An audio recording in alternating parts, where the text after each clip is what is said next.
Friday, September 27th, 2024, the final Friday in the month of September. This is Daily Tips that may or may not help you. I am one of your hosts, Ned Donovan. That's your other host, Arielle Nissenblatt. And today is a follow-up tip from Arielle from yesterday's fantastic tip, courtesy of an unnamed Tippendale. That was set up really beautifully, Ned. Thank you. Yeah. So yesterday's tip, if you did not hear or see it, go back, listen to it, watch it. But just to give you a quick little snippet, it was about towels, and it was about replacing your towels. You probably want the full context, though, so go and check out that episode. Once you've checked out that episode, come back here. Okay, thank you for coming back.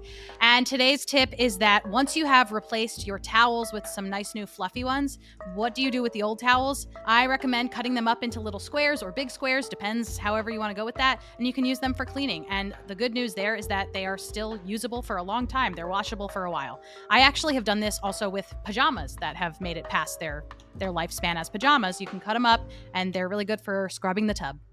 Yes, I do the same thing with old t-shirts, absolutely. And with old towels, if you're a dog owner, great for wiping off your dog, washing your dog.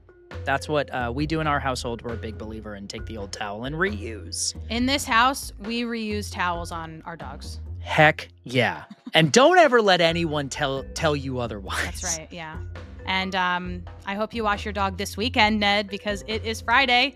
And we're back on Monday with another tip that may or may not help you. And that was maybe my worst transition. Nope, fantastic. No notes. See you Monday.